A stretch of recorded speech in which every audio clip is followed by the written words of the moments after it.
बिस्मिल्लाहिर्रहमानिर्रहीम। अस्सलाम वालेकुम नाज़रीन, लाइव डॉक्टर शाहिद मसूद के साथ मैं हूं नाइला अली। नाज़रीन, तोशाखाना केस में अदालत इमरान खान साहब की वारंट गिरफ्तारी मंसूख करते हुए 13 मार्च को पेश होने का हुक्म दिया है। दूसरी जानिब परवेज़ इलाही साहब PTI के सदर मुकर्रर हो गए हैं। इसके अलावा मरियम नवाज साहिबा ने शेखुपुरा में कन्वेंशन से खिताब करते हुए इमरान खान साहब पर एक मरतबा फिर शदीद तनकीद की। इस समय दिन भर जो आम मौज़ूआत रहे उन पर बात करेंगे। हमारे साथ स्टूडियो में मौजूद हैं डॉक्टर शाहिद मसूद। अस्सलाम वालेकुम डॉक्टर साहब। सर, मरियम नवाज साहिबा ने कुछ देर पहले खिताब करते हुए इमरान खान साहब पर तनकीद की और उन्होंने कहा कि इमरान खान साहब गिरफ्तारी से डरते हैं, जो हमें कहा करते थे कि एहतसाब दें आप। देखें जी, एक तो वो जो इमरान खान साहब की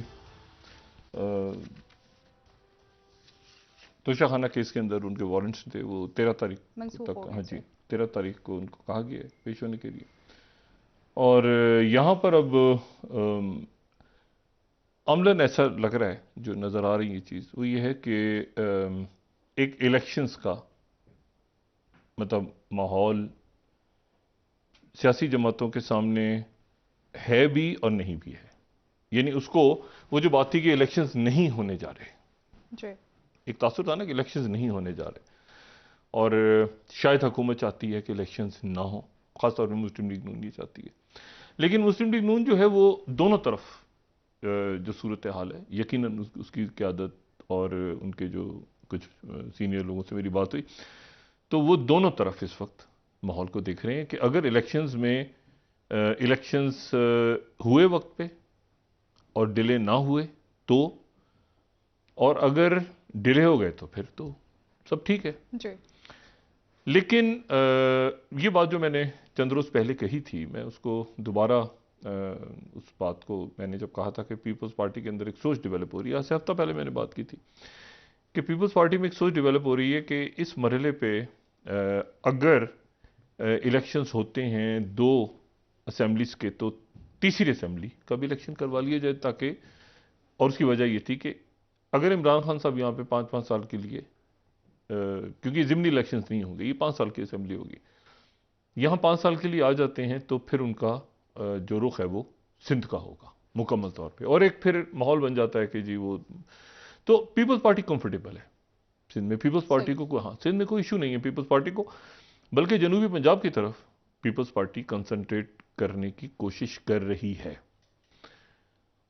और जरदारी साहब ने उसकी फिर बिलावल साहब ने एक बात की कि एक इशारा दिया बिलावल साहब ने। लेकिन मैंने आपसे वही बात की ना कि इस वक्त अगर आप देखें इस्टेब्लिशमेंट से ताल्लुकात, तो इमरान खान साहब के तो ताल्लुकात इस वक्त उलझे हुए हैं, लेकिन वो उलझे हुए हैं कि अंदर इतने भी नहीं उलझे हुए कि जितना एक तासुर जा रहा है। मतलब वो खराब है, उलझे हुए हैं ताल्लुकात, बिल्कुल नहीं उलझे हुए, मतलब बिल्कुल ही आप कहें कि जी खत्म हो गए ताल्लुकात, ऐसा भी नहीं है। नवाज शरीफ साहब जब बिल्कुल आप समझे ना कि जलावतन हो गए थे जी मुशर्रफ साहब के दौर में, तब भी ब्रिगेडियर नियाज थे ना, अल्लाह उनकी मग़फ़िरत फरमाए, बड़े ज़बरदस्त ब्रिगेडियर नियाज जो हैं वो, उनसे जब भी मुलाकातें हुई तो ब्रिगेडियर नियाज को मैंने बहुत कमाल का एक बतौर शख्सियत उनको बहुत ज़बरदस्त पाया। और ब्रिगेडियर नियाज जो हैं ये वही थे जिन्होंने 1977 में जिन लोगों ने फायर करने से इनकार कर दिया था, जब ये PNA की मूवमेंट चली, उसमें ब्रिगेडियर नियाज भी थे। तो बहरहाल ब्रिगेडियर नियाज सबसे काफ़ी दरमियान में मुलाकातें हुई थी, लेकिन वो खामोशी से, वो ये नहीं, मतलब एक चैनल वो भी था और भी चैनल्स थे ठीक। और एक चैनल जो है वो खामोश था चैनल, धीमा धीमा सा, वो कहीं चौधरी शाह साहब के हवाले के थ्रू भी चलता था, मुशाहिद हुसैन साहब के थ्रू, चौधरी शाह साहब के थ्रू, कहीं आगे पीछे। तो मतलब है कि इसी तरह से ऐसा कभी भी नहीं हुआ कि बिल्कुल ताल्लुकात ख़त्म हो गए हैं और हो ही नहीं सकता और मुमकिनात ही नहीं।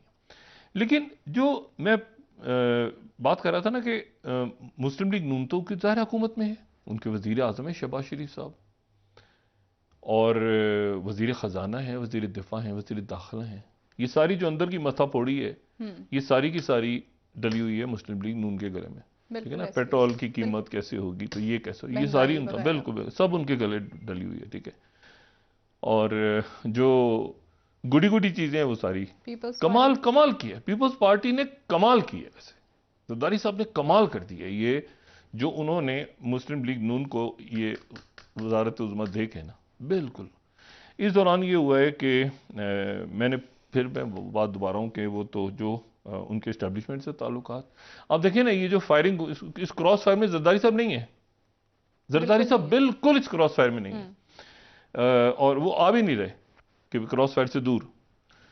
और वो जरदारी साहब ने जलसा किया है, मतलब आप देखिए ना जरदारी साहब का एक तवील अरसे के बाद जलसों में आना और जलसों में खिताब करना, और उसके साथ ही उन्होंने ये भी कहा है कि मैं वाड़ी से इलेक्शन लड़ूंगा। ये बात मैंने बहुत पहले कही थी और मैं दोबारा उस बात को दोहरा रहा हूं कि जरदारी साहब, एक तासुर ये है कि बिलावल वजीर आजम होंगे, लेकिन जरदारी साहब भी, क्योंकि ये वजारत उज़्मा जरदारी साहब को का ख्याल ये है कि ये एक इलेक्शन होता है तो एक बहुत पेचीदा से हालात होंगे।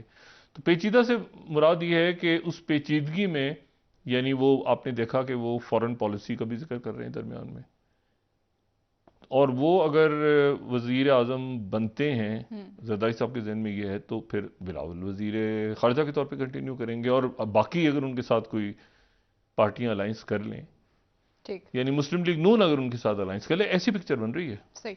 ये मुस्लिम लीग नून को इस बात का अंदाजा होना चाहिए कि मुस्लिम लीग नून जो है, मतलब एक वजारत उज़्मा दे दी ना जरदारी साहब ने, शहबाज शरीफ साहब को दे दी, तो मुझे बताएं ये जो एंटी इमरान अलायंस है, इसमें अगली वजारत उज़्मा भी क्या नून लेगी? जरदारी साहब कहेंगे ना एक मिनट ठहर जाए भाई, आपने एक वजारत उज़्मा ले ली ना, तो अब किसकी बारी है अगली बारी?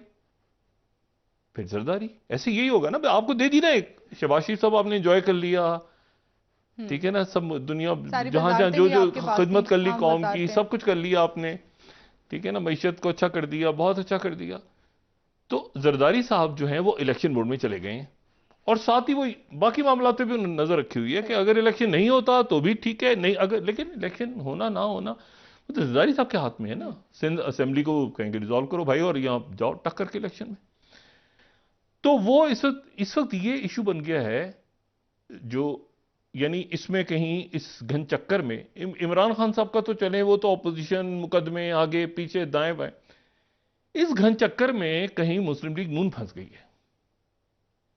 यानी अब आप देखें कि यानी जो मैं बात पहले दिन जब ये हुआ ना सारा, जब ये वोट ऑफ नो कॉन्फिडेंस और ये सारा, हमारे दोस्त अहबाब बैठे हुए थे कौमी असेंबली में, और ये रात तक ये सारा हम देखते रहे, मंजर लोगों से मिले सारा, और उससे पहले भी इस्लामाबाद में हवाएं किधर चल रही हैं, क्या हो रहा है ये। मैंने उस वक्त मैंने कहा यार मेरी बात सुने, ये किसने ने कहा स्टेबल हो जाएंगे, मैंने कहा ये नहीं हो सकते, ये कोई मतलब ये जो इनकी ये कोई कैथोलिक मैरिज नहीं है, ठीक है ना, ये बस ऐसे ही है, ये किसी भी वक्त तड़क करके टूट जाएगी, इसको ये कोई फ्लड टाइप चीज है, इसको नॉट अ कैथोलिक मैरिज। तो ये जो है ना, ये इनका ये तय करें कि इस्टेब्लिशमेंट के साथ इनके क्या मामला तय हुए। तो सबसे पहले तो जनाब शहबाज शरीफ साहब, मतलब एक तारीखी काम शहबाज शरीफ साहब का जो मुल्क की तारीख में बाहर लिखा जाएगा, और अच्छा भी है। उन्होंने कहा कि कोई भी तकर्रुरी कुछ भी, वैसे तो होता है कि भाई कई कंसल्टेशन होती है, तहरीरी तौर पे उन्होंने एक लेटर जारी किया कि मैं जहां पर भी जो भी अपॉइंटमेंट करूंगा मैं वो आईएसआई की परमिशन से करूंगा। एक कमाल है, मतलब मैं कहता हूं कमाल है, और अच्छा है, लेकिन है कमाल। अच्छा, उसके बाद वो ऐसा कुछ फंसा है मामला कि वो इमरान खान से, यानी अब इमरान खान साहब की तकरीर का हर एक को पता होता है, हमें पता है इमरान खान साहब कल से उनकी अभी शुरू हो रहा है ना, अब आज उनको, यानी कल से उनकी स्टार्ट होगी वो जो इलेक्शन कैंपेन है, और इमरान खान साहब के ऊपर पाबंदी है टीवी पे, लेकिन बाकी इधर उधर सोशल मीडिया वीडियो पे वो निकलेंगे, एक्टिव होंगे।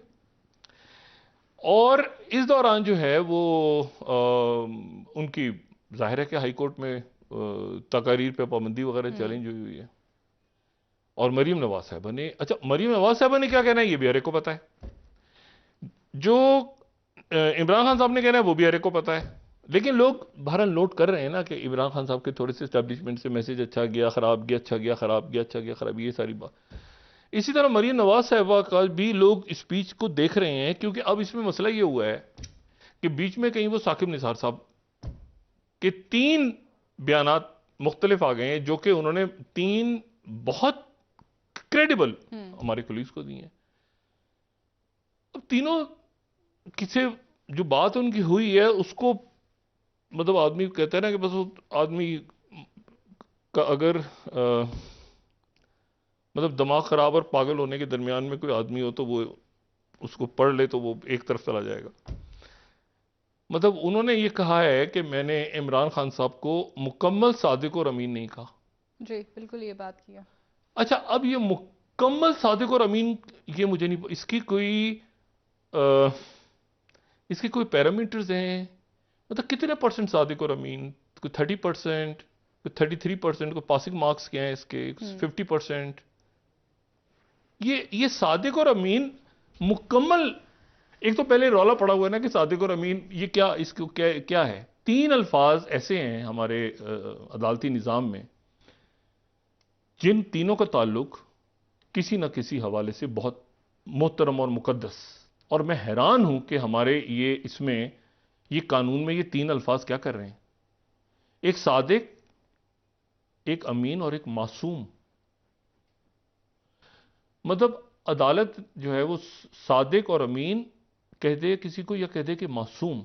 मैं इसके ऊपर, अब मैं कोई आलमी दीन तो नहीं हूं, लेकिन मैं तो अल्फाज सुन के डरता हूं कि कौन सी शख्सियात किन को ये टाइटल्स दे रही हैं। और बाद में वो कह रहे हैं कि मुकम्मल तौर पे नहीं, कुछ। अच्छा, कुछ से क्या मुराद है? मतलब कितने परसेंट? 50%, 80%? अगर वो सादिक और अमीन नहीं है जो है वो नवाज शरीफ, तो कितने परसेंट नहीं है? इमरान खान नहीं है तो कितने परसेंट नहीं है? तो बाकी जो 22 करोड़ लोग हैं मुल्क में, पैमाना क्या है डॉक्टर नहीं, साहब वो इसको? मुझे क्या पता क्या पैमाना है। ये कुछ साकिब निसार साहब का ही पैमाना होगा ना, ये अदालत, हमें क्या पता क्या पैमाना है। फलाना आदमी बेगुनाह है मगर इतना भी नहीं है, मतलब ये कुछ, ये नई एक चीज आ गई है बीच में। तो मतलब अब इसके ऊपर आदमी सर धुनता रहे बैठ के कि भाई ये क्या है। ठीक है, मतलब कातिल तो है मगर मतलब ये कुछ अजीब सी बात है। ठीक है ना, तो अब इसको पता नहीं, साकिब निसार साहब खुद इस पे वजाहत, और साथ ही फिर उन्होंने जज्बाती भी हो गए ना वो, कि मैं, मेरी किताब मरने के बाद शाये होगी। जी ये बात भी की, बिल्कुल उन्होंने की। ये भी बात की है, फिर उन्होंने ये भी कहा है कि फ़ोन हैक हो गए हैं, कोई उसको मरीम नवाज साहब जलसों में ले आई हैं, वो कह रही हैं कि मैं शायद उनके कोई ऑडियो आने वाली है, उससे वो प्रीएम्प्ट किए। बाहर रौला पड़ा हुआ है, एक तमाशा है जो अभी चंद दिन और चलेगा। ठीक। अच्छा, इसमें जो है तो, अच्छा तो इलेक्शंस की, मैं आपको बताऊं ना, इलेक्शंस की तरफ तीनों पार्टियां अमलन, इमरान खान तो पुश कर रहे हैं ना कि इलेक्शन की तरफ जाएं। गैलप सर्वे आया है, फिर इमरान खान साहब से वो करें उनके कि मैं आगे जाऊं। पीपल्स पार्टी जो है वो ये देख रही है कि पंजाब में अगर पीपल्स पार्टी, लेकिन सिंध सिक्योर है, ठीक है, तो पीपल्स पार्टी अगर अलायंस करती है किसी के साथ, वो जो ये आज मैं बात दोबारा दोहरा रहा हूं, पीपल्स पार्टी और पीटीआई के दरमियान इलेक्शंस के बाद आप किसी जिसको मैं अनहोली कहता था, अनहोली अलायंस है जो भी, अनहोली उसको आप रूल आउट नहीं कर सकते सियासत में। सब देखिए ना, परवेज इलाही साहब आज सदर बने, सदर मुंतखब तहरीक इंसाफ, यानी पंजाब की नहीं, जी जी पाकिस्तान की। यानी ये वो सीट है जो कि इससे पहले जावेद हाशमी साहब के पास थी, और ये वो सीट है जो कि एक अलग से, यानी आप समझें कि चेयरमैन तो इमरान खान साहब हैं, और सीनियर वाइस चेयरमैन है, फिर सेक्रेटरी जनरल हैं। तो अब इसमें सदर का ओहदा जो है वो, अब ये वाजे नहीं कि सदर जो है यकीनन चेयरमैन के नीचे ही होंगे, लेकिन मुझे ये नहीं पता कि सदर जो है वो सीनियर वाइस चेयरमैन के ऊपर होंगे या उसके मुतवाजी होंगे, या सेक्रेटरी जनरल जो हैं वो सदर को जवाब दे होंगे या वो चेयरमैन को जवाब दे होंगे। तो इस सदर का जो ओहदा है ये इमरान खान साहब ने खाली रखा है काफ़ी अरसे। तो अब इस पे जावेद हाशमी साहब के बाद जो हैं वो परवेज इलाही साहब आए हैं। अच्छा, लेकिन बहरहाल एक ओहदा तो है, बड़ा ओहदा, ठीक है ना, मतलब सदर तहरीक इंसाफ। और जो अब अच्छा, एक तो ये चीज हो गई। दूसरी जो चीज है वो ये है कि इसमें मुस्लिम लीग नून को इसमें से निकालना है। मुस्लिम लीग नून को इन इश्यूज में से निकलना है, क्योंकि मैं फिर दोहरा रहा हूं, एक तो मरियम नवाज साहबा ने एक जो पॉलिटिकल इस मरहले पे गलती की है वो ये है कि उनको पहले ये बात नहीं शो करनी चाहिए थी कि मैं अपनी पार्टी में कुछ अंकल्स को या सीनियर्स को हटाना चाहती हूं। ये एक ट्रम्प कार्ड उनको रखना चाहिए था अपने पास।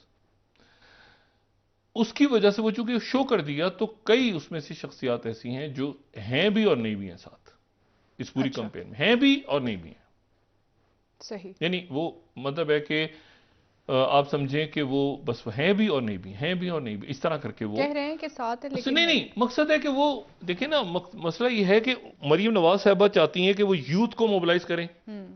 अच्छा, इमरान खान साहब जो हैं वो यूथ को उनके साथ देखिए ना, परवेज इलाही साहब हैं, अब बाकी जो उनके साथ मतलब शाह महमूद कुरैशी साहब हैं, ये सारे लोग तो ये वैसे तो मतलब है कि इंसान का दिल जवान होना चाहिए। लेकिन मैं सिर्फ ये बात कह रहा हूं कि वो बहरहाल हमाद अजहर तो है ना, हमाद अजहर हैं उनके पास, अब मुन्ना सिलाई आ गए, फिर उसके बाद और बहुत सारे लोग हैं, मुराद सईद हैं, और बहुत सारे मैं नाम बहुत सारे हैं काफी।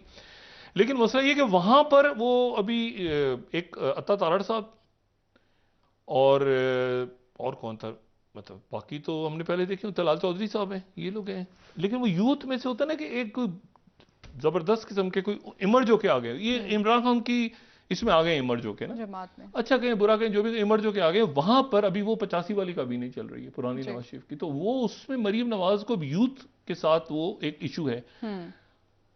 तो अब कैसे आगे कंपेन लेके चलती हैं वो मरियम नवाज साहब, क्योंकि मरियम नवाज साहबा और इमरान खान साहब अभी इलेक्शन कमीशन, अदालतें, अब आप नोट करें इसमें पीपल्स पार्टी बिल्कुल साइड पे, मौलाना साहब बिल्कुल साइड पे, और इसमें वो बिल्कुल साइड पे, जमात इस्लाम एमक्यूएम बिल्कुल साइड पे, ये सब साइडों पे हैं। ये मामला सिर्फ पीटीआई बमुकाबला मुस्लिम लीग नून चल रहा है। और ये मुस्लिम लीग नून भी नहीं है, ये शहबाज शरीफ साहब को पता नहीं खुद आ गए या धक्का हुआ या क्या, लेकिन अब नवाज शरीफ साहब ने ओन कर लिए, तो अब जाहिर है कि वो अजीब मसला फंस गया ना बीच में। अच्छा, आईएमएफ का कुछ सर पे समझ नहीं आ रहा। अच्छा, इससे कतई नजर ये जरा आज एक और हम चूंकि बात से बात निकल आती है, ब्रेक से वापस मैं सिर्फ एक बात मैं कह के उसके बाद ब्रेक पे चले जाते हैं, और वो यहां पर कोट कर देते हैं, और कोट करना जरूरी है क्योंकि खबर जरा इंपॉर्टेंट और बड़ी है। और राइटर्स की खबर जो 22वीं स्लाइड है, वही कह रहे हैं, ये अभी थोड़ी देर पहले राइटर्स ने ब्रेक की, Sri Lanka closes in on 2.9 billion IMF deal after China support. यानी चाइना आ गया है श्रीलंका को सपोर्ट करने के लिए, और ब्लूमबर्ग भी इसी को रिपोर्ट कर रहा है, अभी कुछ देर पहले इनकी स्टोरी आई है कि China back Sri Lanka debt plan sources से पेविंग वे आईएमएफ लोन। ये ज़हन में रखें, और फाइनेंशियल टाइम्स भी इसी को कह रहा है। फिर श्रीलंका से ये बड़ी इंपॉर्टेंट खबर इसलिए है कि उनका स्टाफ लेवल हो चुका था, ये ज़हन में रखें, ये स्टाफ लेवल उनका हो चुका था सितंबर में, लेकिन उनका बोर्ड अटका हुआ था कि वही के जी आप जो बाकी हैं आपके बायलेटरल्स और आपने जो बाकी मुल्कों के साथ मामला तय किए हैं उनको आप सिक्योर करें। तो वो चाइना की तरफ से आज उनकी जो लोन्स की रीशेड्यूलिंग थी वो अनाउंस हो गई। तो अब ये चाइना ने बड़ा अच्छा रखा हुआ है सिलसिला कि चाइना जो है इस कुछ मरलों पे, कुछ जगहों पे चाइना आईएमएफ ये वक्फा नहीं, आप उसके बाद बात करें। तो अब आप ये देखें ना कि वो अब आगे निकल जाएगा यहां से श्रीलंका, हमारा ब्रदर मुल्क है, बड़े क्राइसिस में है, लेकिन वो आगे निकलेगा। ब्रेक एक ले लेते हैं, वापस आके बात करेंगे मजीद आपसे नाज़रीन। यहाँ पर एक ब्रेक, हमारे साथ रहिए।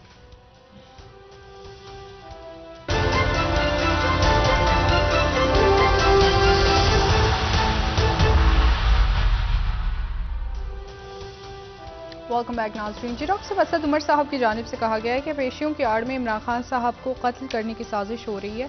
क्या वाकई में हालात खान साहब के लिए इतने ख़राब हैं कि वो पेशियों पे नहीं आ सकते? मुझे इस बात का इल्म नहीं कि खान साहब को ये किसने बताया ये बात, और जिस किसी ने ये बात कही है, क्योंकि रिपीटेडली हो रही है बात जी, तो वो बात फिर यकीनन जो हमारे कानून नाफिज करने वाले अदारे हैं या सुप्रीम कोर्ट है उन तक वो बात पहुंचनी चाहिए किसी सबूत के साथ। सर बिल्कुल। अगर ऐसी कोई देखें, ऐसी कोई अगर इंटेल है कि इमरान खान साहब पे मतलब ये इंटेल तो फिर पब्लिक से ज़्यादा तो ये शेयर होनी चाहिए ना अदालत के साथ या किसी ओपन फोरम में या कहीं पर वो।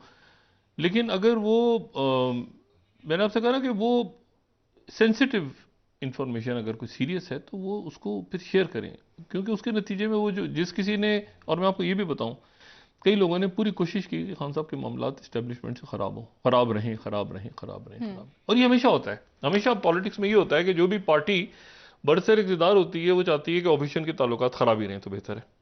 मतलब है कि जैसे मिसाल के तौर पर कितना ज़बरदस्त मिसाक जमहूरियत हुआ था 2007 में, लेकिन पाकिस्तान पीपल्स पार्टी ये बयानियां दुनिया को देने में कामयाब हो, उस वक्त इमरान खान साहब 2011 के जलसे से पहले, लेकिन दुनिया को ये बात समझाने में कामयाब हो गई थी पाकिस्तान पीपल्स पार्टी कि जो मियां नवाज शरीफ साहब हैं वो प्रो तालिबान है। प्रो तालिबान। हाँ, वाशिंगटन डीसी में, ये जानते हैं अपना मियां नवाज शरीफ साहब, वाशिंगटन डीसी में ये बात बिल्कुल वहां पर जो हुसैन हक्कानी साहब ने बिल्कुल जमा दी थी लोगों के जहनों में कि नवाज शरीफ साहब जो हैं प्रो तालिबान है।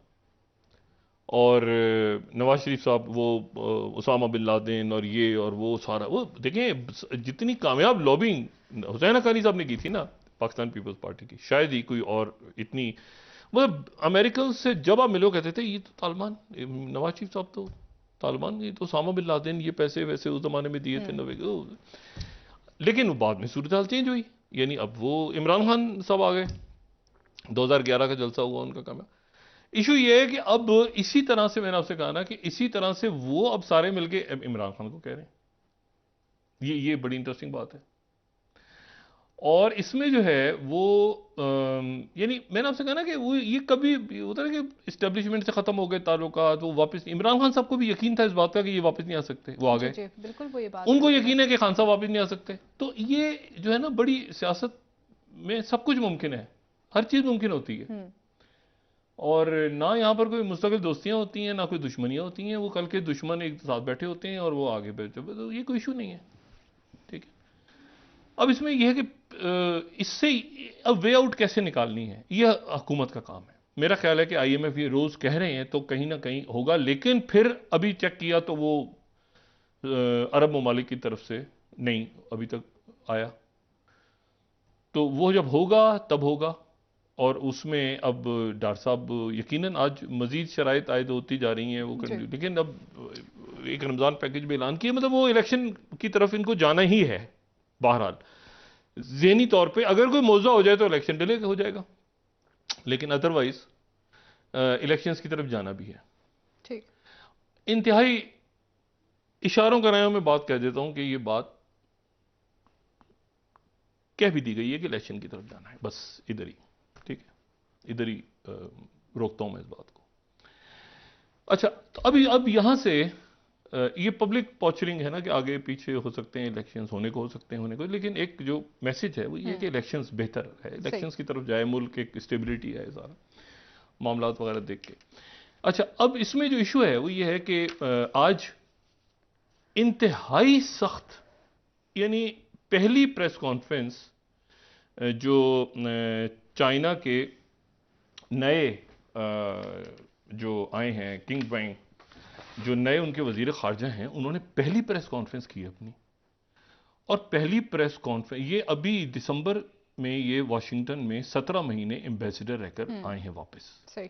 और इनसे पहले जो वजीर खारजा थे वो टॉप डिप्लोमेट यानी एडवाइजर या जो भी डायरेक्टर फॉरेन जो वांग दी हैं, लेकिन आज इन्होंने पहली प्रेस कॉन्फ्रेंस की है और पहली प्रेस कॉन्फ्रेंस में इन्होंने अमेरिका को हेड ऑन ले लिया है। और साथ ही जो प्रीमियर शी जिनपिंग हैं उन्होंने भी हेड ऑन लिया है वहाँ पे अपनी जो स्पीच है उसमें। ये 2 सेशन गैदरिंग हो रही है इस वक्त वहाँ, इसके बारे में पहले बात कर चुका हूँ, लेकिन मैं दोबारा एक तो थोड़ा सा बता दूँ। 2 सेशन गैदरिंग जो है वो चाइना के अंदर, उसकी बड़ी इंपॉर्टेंस है। उसकी इंपॉर्टेंस इसलिए है कि एक तो कम्युनिस्ट पार्टी है ना, को पता है, फिर उसमें गवर्नमेंट बॉडीज जो हैं उनमें 2 है ना, एक नेशनल पीपल्स कांग्रेस, अगर हम ये दिखा सकें इसमें इस slide, Communist Party of China नीचे, तो एक तो गवर्नमेंट बॉडीज में नेशनल पीपल्स कांग्रेस है और फिर एक Chinese Peoples Political Consultative Conference है। तो इन दोनों का इजलास हो रहा है, तो इसको 2 सेशन गैदरिंग कहते हैं। इसीलिए यानी ये जो ऑरेंज है, इसमें ऑरेंज कलर में, ये रेड में नजर आ रहा है आपको लिखा हुआ, उस राइट कहाँ चली गई जी, तो उसके नीचे फिर आपको नजर आ रहा होगा नेशनल पीपल्स कांग्रेस और चाइना। तो इन दोनों का इजलास एक साथ हो रहा है। तो ये 2 सेशन, इसमें प्रीमियर शी जिनपिंग जो है गालिबन 3rd उनका आएगा, जो यानी 3rd टर्म के लिए वो आ जाएंगे। लेकिन इसकी उनकी जो बात है, मैं सिर्फ ये बताना चाह रहा हूं इस बात की इंपॉर्टेंस कि उनका मैसेज गया किस तरह से है, यानी ये मैसेज चाइना से आया कैसे है, कभी इस तरह से। फाइनेंशियल टाइम्स की story lead, China warns of political conflict with US over containment strategy. वो कहते हैं कि ये जो आपका क्वाड वार्ड बन रहा है ना, इंडो पैसिफिक, ये हमें कंटेन करने के लिए खुल के शी जिनपिंग ने भी और उनके जो फॉरेन मिनिस्टर खुल के उन्होंने बात की है। फिर उसके बाद बीबीसी की breaking, suppressing China won't make America great, Chinese foreign minister Qin Gang. ठीक है, मतलब open. Guardian, China foreign ministers warn the potential for conflict with US and hails Russia ties. उन्होंने कहा जबरदस्त हमारे ताल्लुकात है रशिया के साथ, और रशिया और हमारे ताल्लुकात जो हैं वो मतलब इसको आप कोई भी चैलेंज ना करें। न्यूयॉर्क टाइम्स से कह रहा है 7th slide, China's leader with rare bluntness blames US containment for troubles. खुल के बात हुई है, और मेरा ख्याल है कि बहुत कम प्रीमियर शी ने और चाइना की तरफ से किसी ऑफिसर ने खुल के चाइना की इस तरह से अमेरिका के बारे में बात की। Bloomberg, China was US risk catastrophe with moves to contain Beijing. अच्छा, इसका फिर असर ये निकला, इसका असर कहें आप जो भी कहें कि मीटिंग होनी थी ताइवान में, स्पीकर केविन मैकार्थी जो कि हाउस के स्पीकर हैं, तो उन्होंने वहां का विजिट करना था ताइवान का, लेकिन अब ताइवान की प्रेसिडेंट जो है वो वॉशिंगटन जाके उनसे मिल रही हैं। और इसमें फिर सीएनबीसी ब्रेक कर रहा है, चाइना सेज कि US relation has left rational path and warns of conflict unless they hit the brake रुकनी पड़ेगी। और शिंजुआ जो उनकी एजेंसी, ऑफिशियल एजेंसी है, उसने ये लिखा है कि US Indo Pacific strategy seeks to create Asia Pacific version of NATO. अच्छा, ये बड़ा इंपॉर्टेंट है कि वो इंडो पैसिफिक स्ट्रेटेजी को नेटो का एशिया पैसिफिक में कह रहे हैं कि यहां जो आप आके क्वाड वार्ड बना रहे हैं, ये आपका यहां पे नेटो क्रिएट कर रहे हैं। और साथ ही फिर जो टर्की से ही आ रही है खबर एनाडोलो एजेंसी की, जो 12वीं स्लाइड है कि China warns against Ukraine style crisis in Asia. ठीक है, यूक्रेन स्टाइल का एक क्राइसिस पैदा करने की कोशिश कर रहा है अमेरिका वहां पर इंडो पैसिफिक रीजन में। अच्छा, ये इसकी बड़ी इंपॉर्टेंस है। इसकी इंपॉर्टेंस इसलिए कि जो प्रीमियर शी की जो मुख्तलिफ सेशंस में उनकी जो स्पीच हो रही है, वो ये कह रहे हैं कि जो मॉडर्नाइजेशन है, यानी जो जदीदियत है या जो टेक्नोलॉजी है, यानी हमने ये दुनिया को बता दिया है चाइना ने कि मॉडर्न होना जी। अच्छा, ये मैसेज वो सिर्फ अमेरिका को या कुछ वेस्टर्न कंट्रीज को नहीं दे रहे, ये मैसेज वो ग्लोबल साउथ को भी दे रहे हैं। ग्लोबल साउथ यानी जो डेवलपिंग कंट्रीज हैं, या वो Pakistan, India, middle east, ASEAN country, वो दुनिया भर को ये बता रहे हैं, अफ्रीका। वो उन्होंने बड़ी अच्छी कमाल की बात की, वो कह रहे हैं कि जो मॉडर्नाइजेशन है उसमें और वेस्टर्नाइजेशन में फर्क है। मतलब हमने ये साबित कर दिया कि हम artificial intelligence, technology, space, cyber, मतलब हेल्थ, एजुकेशन, हर जगह हम वेस्टर्नाइज नहीं हुए, लेकिन हम मॉडर्नाइज हो गए। मतलब मॉडर्न, मतलब टेक्नोलॉजी में हम खड़े हैं यहां पे। और हम ये बताना चाह रहे हैं कि मॉडर्नाइजेशन में और वेस्टर्नाइजेशन अपना आप सिस्टम रखते हुए, अपना कॉन्स्टिट्यूशन रखते हुए, आप दुनिया के साथ ट्रेड भी कर सकते हैं, दुनिया में घूम भी सकते हैं, एजुकेशन भी हासिल कर सकते हैं। आपको उसके लिए अपना कल्चर, अपनी तहजीब, अपनी इक़दार छोड़ना लाजिम नहीं है। मतलब ये मैसेज है उनका। और बड़ा ये बड़ा देखिए ना, या तो आप कहेंगे जी वो उनको इंग्लिश बोलनी नहीं आती, वो पीछे रह गए, वो फलां हो गए, जो कॉम्प्लेक्स। चाइना उससे आगे निकल चुका है जी, बिल्कुल ठीक है ना। अब ये बड़ी एक, और ये एक बड़ा अच्छा है कि एक कंपटीशन हो रहा है दुनिया में, कंपीट कर रहे हैं ना ये सब। कंपीट मतलब है कि वो ये कंपीट नहीं, हर फील्ड में कंपटीशन हो रहा है। मतलब चाइना अमेरिका का डिपेंडेंट है, अमेरिका चाइना का डिपेंडेंट है, यूरोप दोनों मुल्कों का डिपेंडेंट है, पाकिस्तान, इंडिया, आसियान कंट्री सब डिपेंडेंट हैं, लेकिन दूसरे पे। इसमें ब्लॉक्स बन रहे हैं अब। देखिए ना ब्लॉक्स, जो मुल्क इसमें ज्यादा अपने आप को आगे लेके जाएगा, अपनी कुछ स्ट्रेटेजी लेकर आएगा सामने, और स्ट्रेटेजी ये नहीं कि एक साल का बजट, जून का बजट कौन पेश करेगा, उला हौल वाला कुवत। स्ट्रेटेजी ये है कि 2030 में सऊदी अरब ने कैसे होना है, 2050 में यूएई ने कैसे होना है, मतलब चाइना कहां खड़ा होगा 20 साल, ये स्ट्रेटेजी है दुनिया की इस वक्त। ये आपके यहां तो ये मुसीबत से ही नहीं निकल रहे ना कि इलेक्शन 20 को होगा या 21 को होगा या 22 को होगा या इस मुसीबत से जब तक ये नहीं निकलेंगे हम फंसे हुए ना बीच में। बिल्कुल ऐसे ही है सर। मतलब कितने साल आप देखें, ये डिस्टेबलाइज हुआ है मुल्क टोटल, और ये उस वक्त तक आप तो बात ही नहीं कर सकते दुनिया में कहीं जब तक आपको पता ही नहीं होगा, यानी अब आप खड़े हैं आपको पता ही नहीं इलेक्शन होगा नहीं होगा। मतलब आप जरा तसव्वुर, मतलब जलसे हो भी रहे हैं नहीं भी हो रहे। वो केपी के गवर्नर से इलेक्शन कमीशन ने आज मिलना था, उन्होंने कहा मैं मसरूफ हूं, और वो कल मिलेंगे जाके, वो क्या मिलेंगे, वो भाई से निकलें। बहुत शुक्रिया डॉक्टर साहब, प्रोग्राम का वक्त खत्म हो रहा है। नाजरीन कल इंशाल्लाह दोबारा आपसे मुलाकात होगी। मुझे नाइला अली को इजाजत दीजिए। अल्लाह हाफिज। जी डॉक्टर साहब, अपने दोस्तों रिश्तेदारों को दुआ के लूंगा, सब ख्याल रखिएगा। अल्लाह हाफिज।